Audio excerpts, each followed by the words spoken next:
berjumpa dengan saya Mas Borosigi, guru bimbingan konseling SMA Negeri 2 Keraksan.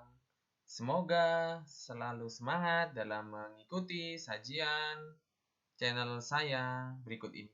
Yuk.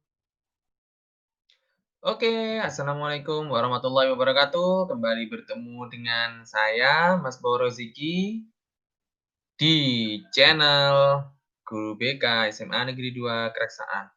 Kali ini Pak Ziki ingin berbagi mengenai sebuah materi, ya kita sharing mengenai apa yang dimaksud dan bagaimana jenis-jenis bullying dan cara kita untuk mencegah dan turut, eee, menanggulangi adanya bullying.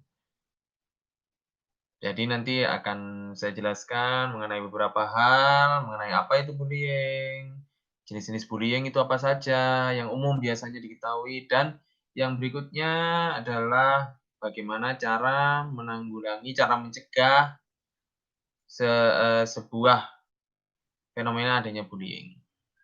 Oke, mari yang pertama kita akan berbicara mengenai apa sih bullying itu. Dalam bahasa Indonesia, bullying itu biasa, disebut dengan istilah perundungan. Jadi kalau ada kata-kata dirundung, berarti itu dibully. Bahasa Indonesianya dirundung. Jadi dalam perundungan ini, memiliki sebuah arti sederhana, menurut saya adalah sebuah tindakan menyakiti orang lain, yang itu akibatnya bisa berupa fisik, yaitu misalnya luka, memar, dan sebagainya, dan juga ada berupa akibat mental atau secara psikis. Jadi bisa menjadi cemas, menjadi takut, menjadi khawatir, dan beberapa akibat psikis yang lain. Jadi, untuk bullying sendiri ini tidak satu saja, tidak satu jenis saja, tapi ada beberapa jenis. Bahkan dalam era 4.0 yang seperti saat ini terjadi, bullying itu berkembang menjadi sebuah jenis bullying baru. Yang pertama adalah bullying fisik.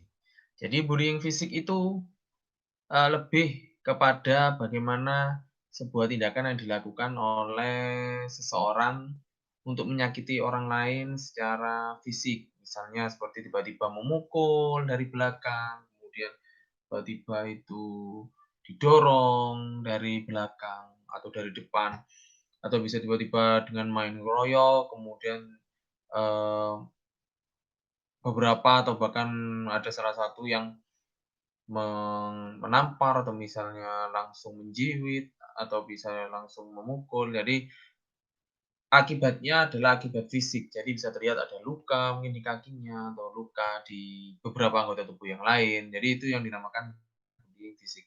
Sedangkan yang berikutnya adalah bullying yang dilakukan secara maya.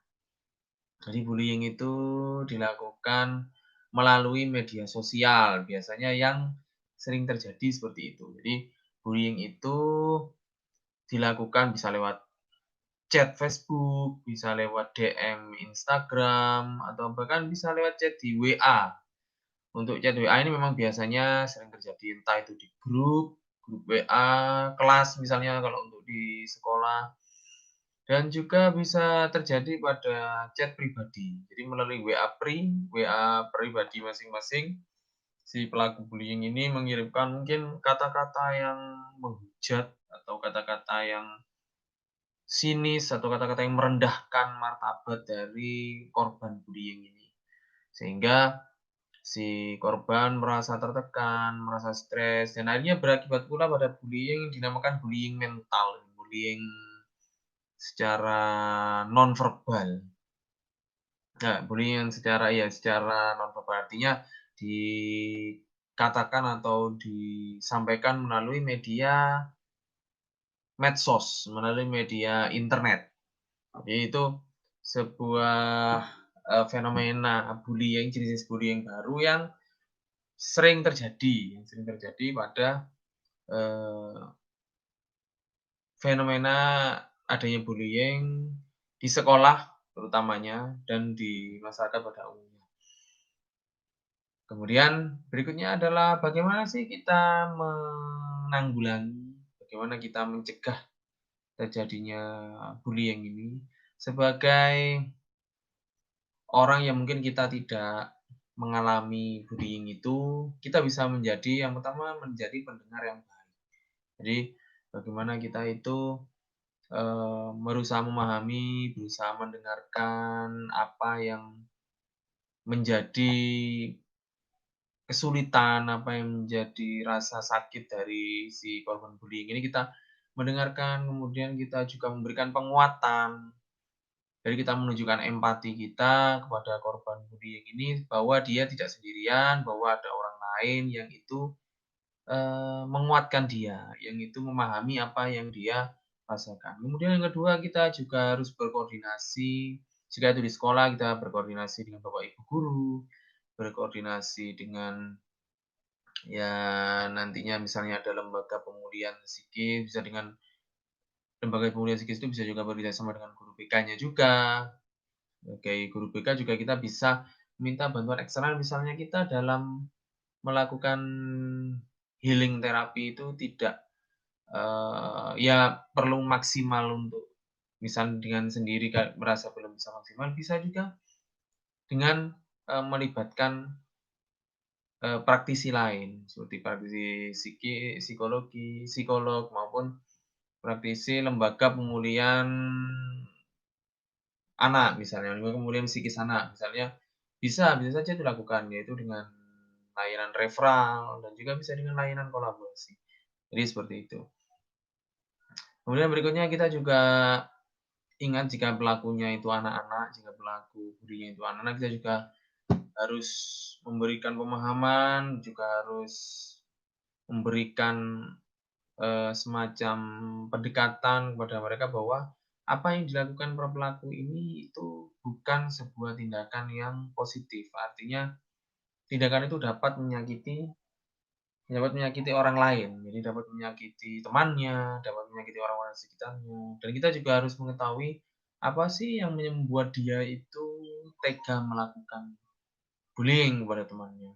Sehingga kita bisa mengetahui akar permasalahannya, jika itu berkaitan dengan orang tua, kita juga harus melakukan pendekatan kepada orang tuanya. Kita juga perlu untuk mendekat dari hati ke hati, berbicara dari hati ke hati, bagaimana tindakan itu bisa kita, eee, minimalisirkan dari anak itu. Bahkan nantinya bisa anak tersebut, menjadi sadar, bisa menjadi lebih mawas diri, dan nantinya bisa malah menjadi,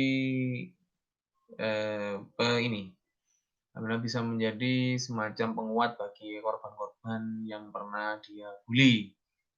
Ya meskipun tentunya itu membutuhkan proses yang tidak lama, yang tidak sebentar. Jadi bisa agak lama, bisa langsung selesai, ya tergantung bagaimana proses itu dijalani.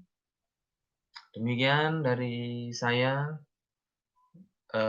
terkait materi bullying ini, semoga dapat menjadi sebuah energi baru bagi kita untuk tetap semangat, tetap perhatian kepada lingkungan sekitar kita, terlebih bagaimana kita menyikapi sebuah fenomena bullying. Terima kasih, saya Mas Bauru Rezeki dari SMA Negeri 2 Karaksan, mengucapkan terima kasih atas perhatiannya dan wassalamualaikum. Demikianlah video pembelajaran mengenai bullying. Semoga dapat bermanfaat dan terima kasih telah menyaksikan video ini. Semangat selalu, salam pendidikan, salam sehat selalu.